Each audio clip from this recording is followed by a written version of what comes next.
Hey, it's Allie from Kitten and Kitsch, and I thought today we could talk about how to keep yourself feeling inspired and motivated when you're in a little bit of a junk journaling rut. So this is my current junk journal that I've been working out of, and as you can see, the girl is getting a little bit chunky. So she is just about done. But a lot of the clips I'm going to be showing you today are from this journal here, and I just had to give it a moment. This just makes me so excited. So anyway, let's get in to the tips. So tip number one, you need to have a workspace, and it doesn't have to be anything fancy. It does not have to be beautiful. It does not have to be aesthetic, but you need a workspace that you feel creative in, and you need something that is clutter-free and a clean top. Now, if you look around me, you might be thinking, Allie, your craft room's a bit cluttered, and I would totally agree with you.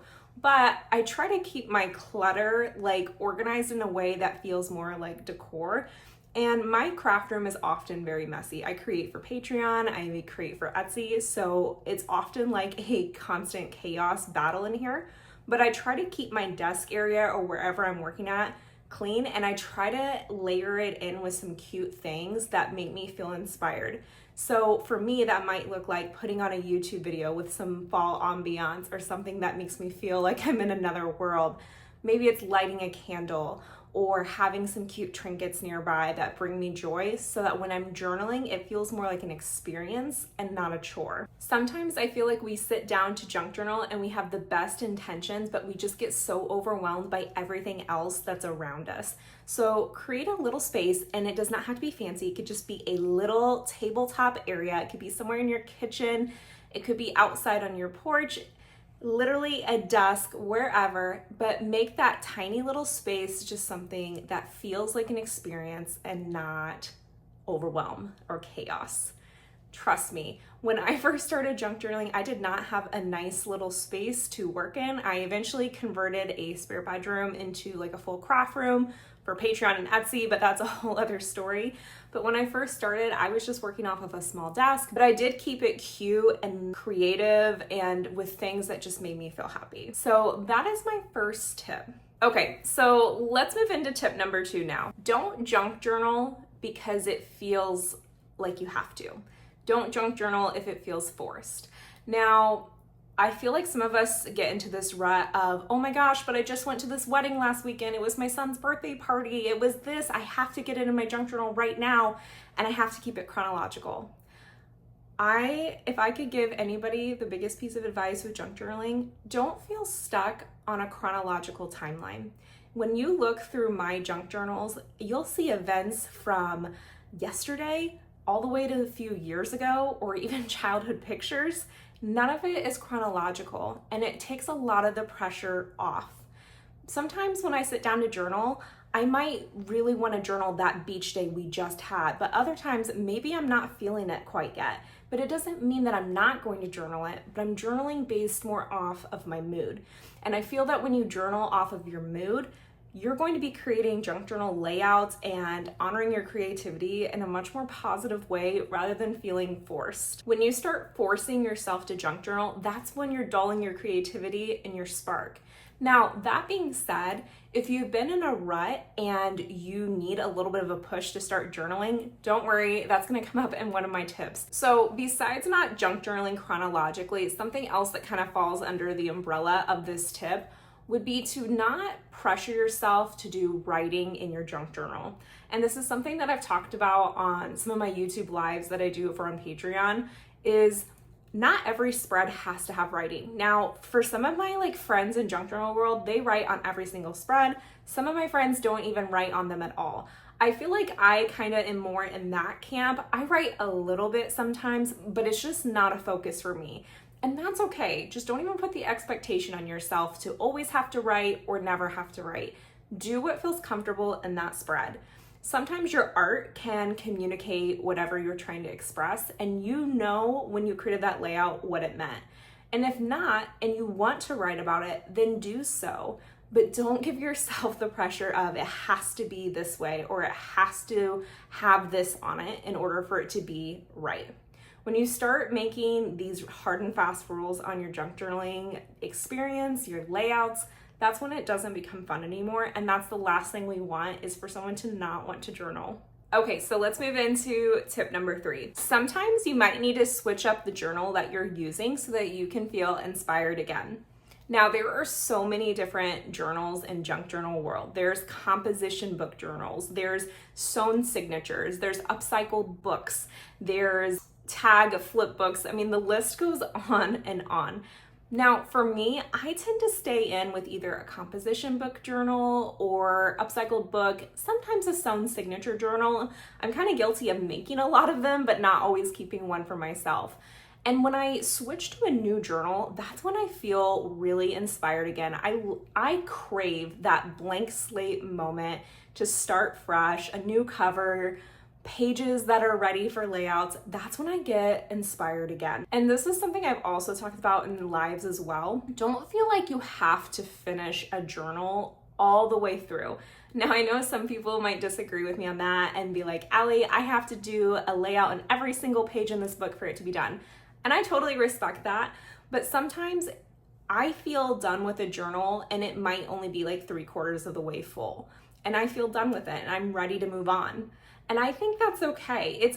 It's up to you what you want to do with it. In fact, sometimes I'll stop a journal about 75-80% of the way through, and then I'll go back and put some extra layouts in it if I'm just really on a crafty kick. I try to do anything that keeps me excited and motivated to junk journal, and when I start a new journal, that's when I get that urgency again to create. With that being said, I really recommend, if you're kind of in a creative rut, keep your junk journals small. So keep your spines or signatures or whatever you're using not so big, so you don't have the pressure to fill it up all the way.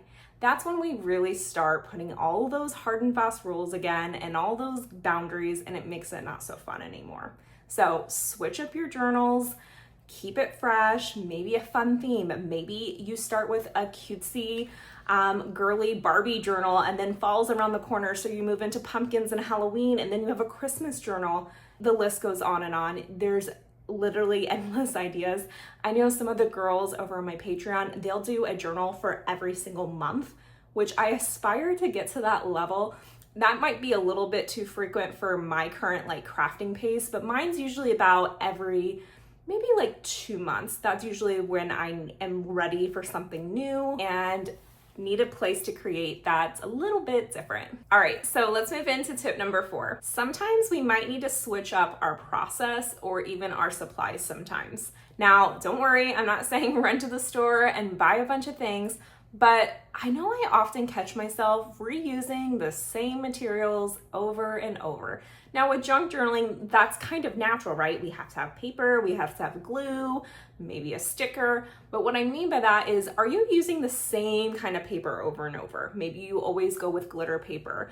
Are you using only stickers from one sticker book? Or maybe you always have to have ribbon on your page. That's kind of more what I mean. Are you using just the same exact type of material over in your spreads? So maybe it's time to kind of challenge yourself and switch it up a little bit. You could participate in different challenges. I know there's tons over on Instagram and TikTok, and I know lots of Patreons run different challenges too. You could also work on maybe trying out a different material that you've never used. For me, I recently started making pockets in the corners of my pages, and that has been so much fun because then I can start tucking little things in. And that wasn't something I had really done before. So it can be small things like that. I also have been on a glue journey. If you followed me for any amount of time, I recently gave up my purple glue stick. I know it's heartbreaking. It has just not been working the same. So for me, it's even though it's been a struggle to find a glue, it's also been a little bit exciting trying out different glue sticks, seeing what I like.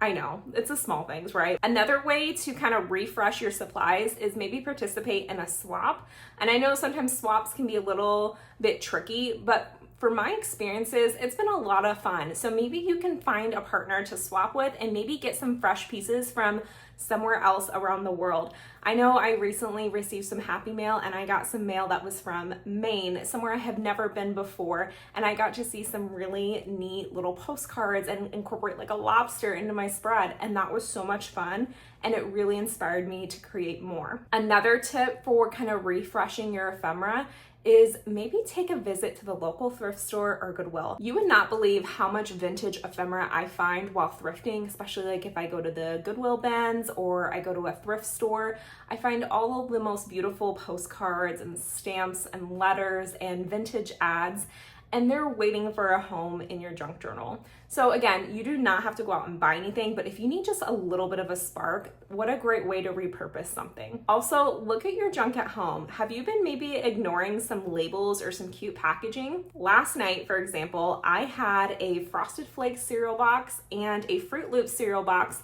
that I ended up cutting the characters out of to put in a junk journal spread. So don't overlook your trash. Maybe you're just not thinking of it in a junk journal mindset, and start thinking about how you can repurpose different items so that they can be in your junk journal. So tip number 5, I always hear from friends in junk journaling world that they have nothing to journal about. And I want to challenge that way of thinking. I can relate. You know, I'm married, I don't have kids, my family's very small. Sometimes I don't always feel like I have a lot to junk journal about. But anytime I start thinking about that, I literally have to cut it off and remind myself that I can journal about my surroundings, and I can also journal about what's going on in my life that I find exciting, or just like in my little world. So let me kind of give a couple examples here. So the McDonald's craze. I know I've posted a couple of like TikToks or YouTube videos about it, but collecting all those blind boxes, eating the Happy Meals, on the hunt for those little trinkets, that was something really exciting for both my husband and I, and it made it into a full layout in my junk journal. So that wasn't necessarily something that was a huge memory or a big vacation, but it was something in my world that was enjoyable, and I turned it into a memory.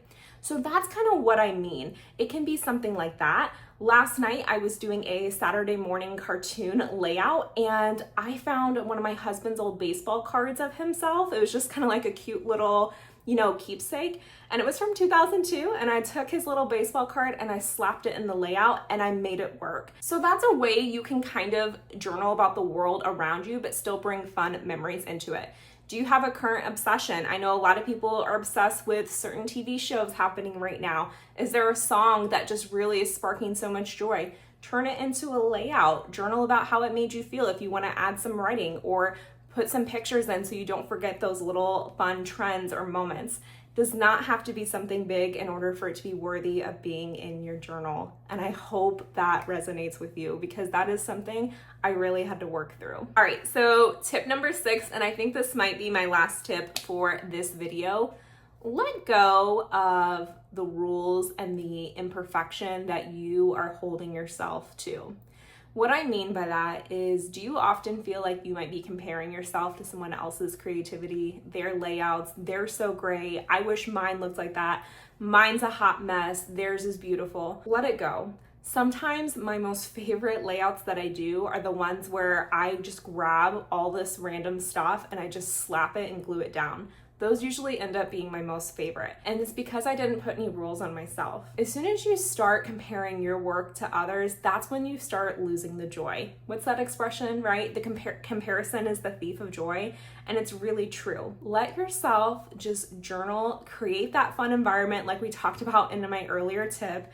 Grab your supplies and just do it. There's no contest, there's no first place prize, no superlative for best junk journaler in the world, because junk journaling is an art, right? It's a craft, and it's always evolving, and it's something that's supposed to just be fun and an expression.